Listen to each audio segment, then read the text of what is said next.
즉 RWA는 가상자산 세계의 탈중화 금융에 전통 금융 상품인 주식이나 채권이나 모든 유무형의 재산을 끌어들여서 담보물로 유동성 풀로 확대하는 그러한 사업입니다. 이는 거래 비용도 낮추고 24시간 거래도 가능하고 조각 투자도 가능하고 하기 때문에 대중 접근성을 획기적으로 개선시킨 차세대 금융산업이라고 보시면 되겠습니다.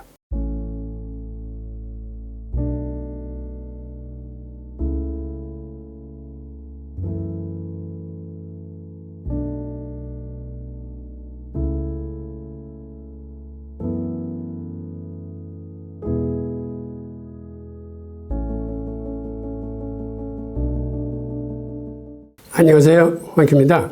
여러 구독자분들께서 이번에는 RWA에 대해서 궁금해하시고 질문들을 많이 주셨습니다. 그래서 오늘 이 시간에는 RWA에 대해서 집중적으로 한번 설명을 드리겠습니다.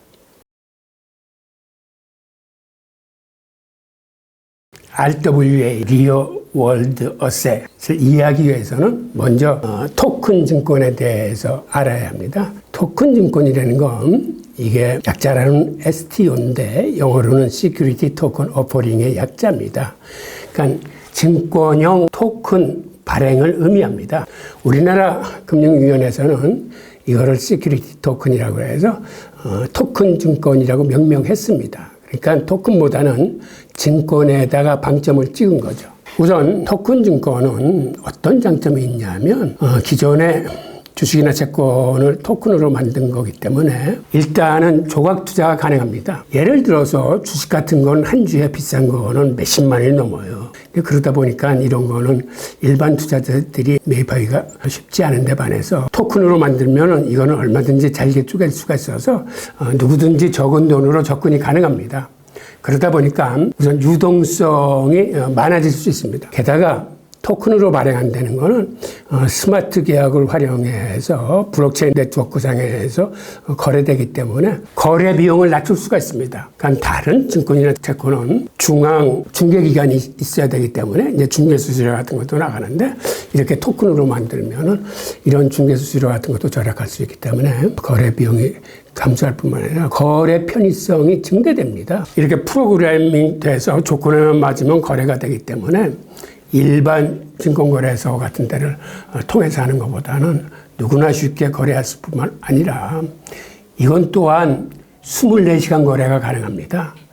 이러한 많은 장점 등을 갖고 있기 때문에 일단 토큰 증권으로 바뀐다는 얘기는 우선 유동성이 늘어나고 거래가 용이하고 거래 비용이 싸지고 등등의 이유로 투자자 혹은 발행사 모두의 이익으로 귀결이 됩니다. 그리고 또 하나는 기존의 주식이나 채권이 아니더라도 증권회사가 다른 모든 상품을 토큰화할 수 있기 때문에 유동 자산이 늘어나는 효과를 가져올 수 있습니다. 그리고 기본적으로는 이 토큰 증권은 주식, 채권 이외에 사실은 우리가 생각할 수 있는 모든 거를 토큰화할 수 있습니다. 그래서 앞으로는 이 토큰 증권 시장에 대한 전망은 굉장히 밝은 편입니다. 그리고 이 토큰 증권으로 기업 공개도 할 수 있는데 그렇게 할 경우에는 비용이 한 40%나 절약이 된다고 합니다. 토큰 증권이 굉장한 장점을 갖고 있는 걸 알 수 있는데 그러다 보니까 2022년 같은 재작년도에 토큰 증권이 발행된 시가총액이 179억 달러 정도 돼서 연평균 성장률이 59%에 달했습니다. 그리고 앞으로도 이 시장을 개척하기 위해서 증권업계뿐만 아니라 여기에 은행권이라거나 핀테크 업체나 블록체인 업계 등이 가세한 이런 컨소시엄, 한마디로 팀을 만들어서 이 시장 선점에 나서고 있습니다. 최근 금융시장에서 주목받고 있는 토큰 증권보다 범위를 훨씬 더 넓힌 게 자산 토큰화라고 생각하시면 됩니다. 일단 토큰 증권은 중앙화된 전통금융 시스템 내에서 토큰화된 증권 자산에 이제 초점을 맞추고 있는 겁니다. 때문에 이거는 기존의 증권법의 규제 아래 놓여 있습니다. 반면에 최근 부상하는 자산 토큰화는 실물 자산을 블록체인 상에서 거래하는 건 토큰 증권과 마찬가지지만 여기는 증권법의 규제를 받지 않습니다. 그러니까 훨씬 더 자유로운 환경 속에서 거래가 가능한 거죠. 예를 들어서 부동산이나 예술품이나 지적재산권 등 다양한 자산이 이제 토큰화 대상이 될 수 있으며 이를 투명성이 보장된 블록체인 네트워크 위에서 게다가 보안성까지 갖춘 이러한 네트워크를 활용해서 거래할 수 있다는 게 장점이고, 이론적으로는 토큰 증권이나 자산 토큰화가 모든 유명자산을 증권화할 수 있지만 하나는 증권법의 규제를 받는 거하고 자산 토큰화는 그 받지 않는 게 큰 차이인데 여기가 사실 생각보다는 굉장히 많은 차이가 있습니다. 그러다 보니까 토큰 증권 쪽에서는 여러 가지 규제를 살펴야 하기 때문에 그렇게 사업이 전망에 비해서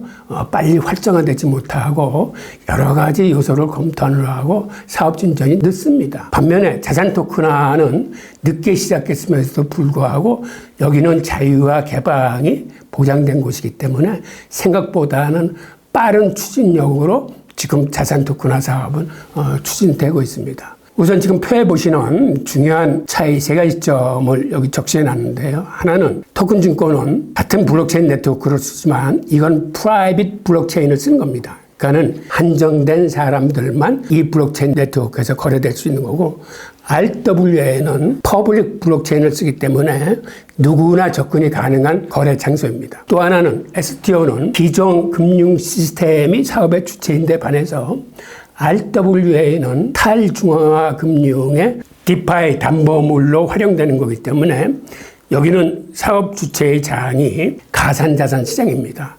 즉 STO는 기존 전통금융 시스템 내에서 토큰화된 자산을 거래하는 거고, RWA는 아예 사업의 중심이 탈중앙화 금융 산업입니다. 그리고 STO는 자본시장법의 적용을 받기 때문에 증권법의 규제를 받는 데 비해서 RWA는 그런 규제를 받지 않는다는 차이가 같은 듯 하면서도 다른 사업의 극명한 차이점입니다. 이러다 보니까 대중 접근성이나 공개 투명성 등등이 RWA가 훨씬 뛰어나서 이것이 지금 영역을 확장하고 유동성이 크게 늘어날 수 있는 그러한 더 좋은 사업으로 금융가에서 혹은 투자자 사이에서 인식이 들면서 이쪽이 훨씬 더 빠른 발전을 보이고 있습니다. 자, 우리가 여기서 할 수 있는 거는 실물자산 쪽, 오프체인에 있는 여러 종류의 자산들, 정말 종류를 가리지 않고 거의 모든 자산들을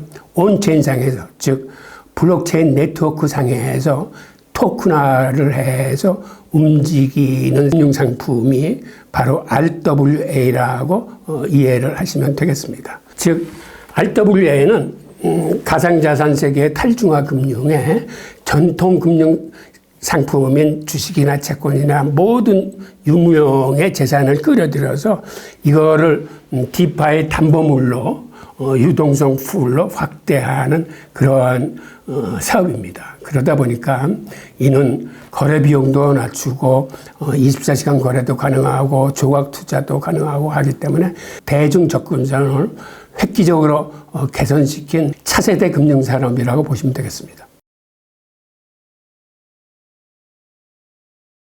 우리가 과거에는 정보화 시대를 얘기했습니다. 온라인이 발전하면서 모든 정보가 온라인상에서 공개되고 공유되는 이런 정보화 시대를 살았는데, 정보화 시대의 주축은 인터넷이었습니다. 그런데 인터넷은 주로 정보의 커뮤니케이션에 특화된 것에 반해서 블록체인 네트워크는 정보의 투명한 공개와 공유뿐만 아니라 여기서는 가치를 전달할 수 있습니다. 즉 돈이나 금융상품이 서로 거래될 수 있는 영역이 된 것입니다. 이제는 인터넷 시대보다는 블록체인 시대가 앞으로의 모든 거를 주도하게 될 거다라는 이야기들을 하고 있습니다. 즉 한마디로 과거가 정보화 시대였다면 이제는 토큰화가 이 시대의 중추적인 흐름이 되고 있습니다. 좀 더 자세히 살펴보면 인터넷이 1990년대에 본격적으로 보급되기 시작했습니다. 그래서 그때서부터 현실 공간과 디지털 공간을 구분하기 시작해서 오프라인이라는 이야기와 온라인이라는 그런 단어들이 등장하기 시작했습니다. 즉 우리가 현실 공간에서 오프라인이라고 보고 이런 인터넷 공간을 이제 온라인으로 얘기를 했는데, 그런 의미에서 정보화 시대에는 모든 아날로그가 디지털화되는 디지털 시대를 지금 우리가 살고 있습니다. 그런데 이거와 비슷한 개념으로 블록체인 네트워크에서는 온라인에서 온라인과 오프라인이 구별되듯이 여기서는 온체인과 오프체인으로 구별을 합니다. 즉 토큰화돼서 블록체인 네트워크에서 움직일 수 있으면은 이거는 이제 온체인이라고 이제 부르기 시작하는 거죠. 그래서 이 온체인에서 거래되는 상품들이 한마디로 RWA, 실물 세계에 있는 진짜 세계의 자산을 블록체인 네트워크에 가져와서 거래되는 토큰화된 실물 자산이라고 해서 이거를 이제 RWA라고 부르는 겁니다. 과거에는 모든 아날로그가 디지털화가 된다는 우리가 정보화 시대에 살았다면, 앞으로는 모든 금융은 토큰화 된다는 그러한 이제 토큰화 시대에 우리가 이제 진입을 한 것입니다. 우선 사실은 RWA라는 용어가 나온 거는 이건 그리 오래된 용어가 아닙니다. 실제로 미국 국채를 담보로 하는 RW 코인이나 펀드가 시작된 게 지난해 초입니다. 지난해 초에 프랭클린 템플턴에 의해서 미국 국채를 담보로 하는 토큰화 사업이 시작됐는데, 이게 그간 한 1년여 사이에 처음에 소액으로 시작했던 게 지금은 한 16억 달러를 넘어서면서 그간 10배 이상 시장 규모가 커졌습니다. 그리고 최근에는 블랙록이 비들이라는 펀드를 출시하면서 이 비들의 지금 현재 가치가 한 4억 8천만 달러 정도 커졌는데, 그래서 이제 프랭클린 템플턴이 시작했던 벤지 펀드인 3억 5천만 달러를 추월해서 블랙록의 비들이 이제 최고 토큰화 사업이 됐고, 그 뒤를 프랭클린의 벤지, 그 다음에 3위를 마운틴 프로토콜, 4위를 지금 온더 파이낸스 등의 코인들이 이제 뒤따르고 있습니다. 그런데 지금 이거를 조금 더 세분해서 들여다보면 이렇게 국채를 담보로 한 스테이블 코인이나 RWA 펀드들이 있는가 하면 프라이빗 크레딧을 담보로 한, 즉 사모금융을 담보로 한 코인들이 개발되기 시작했습니다. 이 얘기는 국채 수익률은 사실 한 연평균 한 5% 정도인데 리스크가 좀 큰 반면에 이건 수익률이 좀 더 큽니다.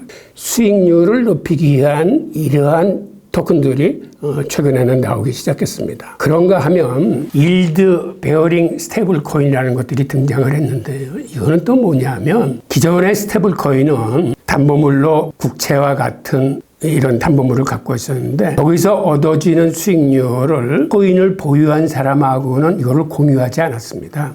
예를 들어서 스테이블 코인에서 나오는 수익을 보유자한테 나눠준다면은 어떤 일이 발생할까요? 예를 들어서 스테이블 코인이라는 건 달러하고 1대1로 연동된 스테이블 코인이 많은데, 내가 달러를 갖고 있을 적에는 이거를 특정 기간에 예금으로 맡기지 않는 한 달러 자체의 수익은 늘어나지 않습니다. 이거를 동일한 금액의 스테이블 코인을 갖고 있으면 스테이블 코인이 만약 매월 이자를 지급한다면 이 스테이블 코인에 대한 선호도는 폭증을 해서 누구나 달러 대신 달러와 연동된 스테이블 코인을 소유하려고 들 겁니다. 그러면 기존의 달러 시스템은 잘못하면 붕괴할 수뿐이 없습니다. 그러다 보니까 미국이나 유럽은 스테이블 코인의 수익을 보유자한테 지급하는 것을 엄격히 금하고 있습니다. 그럼에도 불구하고 최근에는 어떠한 스테이블 코인들이 탄생됐냐면, 미국과 유럽을 피해서 다른 곳에 스테이블 코인 발행자를 두고 스테이블 코인에서 나오는 이익을 그 스테이블 코인을 보유한 사람들한테 지급하는 그런 유형의 스테이블 코인들이 경쟁적으로 등장하기 시작했습니다. 그게 지금 화면에서 보이는 일드 베어링 스테이블 코인의 이런 종류들인데, 이런 것들이 경쟁적으로 나오다 보니까 지금 시장은 생각보다는 여러 가지 기회의 장이자 어떤 의미에서는 혼란스러운 과도기를 보내고 있습니다. 일례로 온도의 USDI도 약 연평균 5% 정도의 국제 수익률을 보유자한테 지급하고 있고, 마운틴 프로토콜에서 나오는 USDM이라는 스테이블 코인도 이자를 지급하고 있습니다. 이들 이외에도 지금 많은 기업들이 경쟁적으로 이렇게 수익을 지급하는 스테이블 코인들이 시장에 나오고 있어서 앞으로 이 관계가 중요한 관심사로 떠오를 텐데, 문제는 이거를 일방적으로 미국 정부가 규제하기 또한 쉽지 않다는 데 문제가 있습니다. 왜 그러냐면 스테이블 코인의 주 담보물이 미국 국채이기 때문에 스테이블 코인이 활성화된다는 건 미국 국채 시장의 수요가 늘어나서 미국 국채 시장의 어려움을 해결해 줄 수 있는 구세주로 등장하는 그런 일면이 있습니다. 그러다 보니까 미국 정부로서는 스테이블 코인을 규제하기도, 그렇다고 규제하지 않기도 힘든 어떤 딜레마에 빠져 있는 거죠. 그래서 일단은 스테이블 코인이 활성화되면서 미국 국채 수요를 지금 빨아들이고 있으니까 미국 정부로서는 그들한테는 반가운 소식이자, 또 하나는 이런 스테이블 코인이 이자를 지급하지 않으면은 달러와 공존할 수 있는데, 만약 이자를 주는 스테이블 코인이 늘어나면은 이건 달러에 대한 도전으로 받아들여야 되기 때문에 이건 어차피 미국 정부로서는 규제의 칼을 빼들지 않을 수 없을 겁니다. 그런데 규제의 칼을 빼들어도 이들이 사업장을 미국이나 유럽에 갖고 있지 않고 저 중동이나 저 면세 지역 같은 데 사업장을 두면은 그거는 또 미국 규제에 발이 뻗치지 않는 곳에 가 있기 때문에 이 또한 규제가 힘들어집니다. 그래서 앞으로 투자자 여러분들은 이러한 진행사항을 좀 면밀히 보시면서 과연 이 시장이 어떤 식으로 정리가 될지, 그리고 그 과정에서 어떠한 코인들이 투자자들한테 선택을 받고 시장에서 가격이 상승할 수 있는 건지, 이런 걸 한번 주의 깊게 살필 필요가 있겠습니다.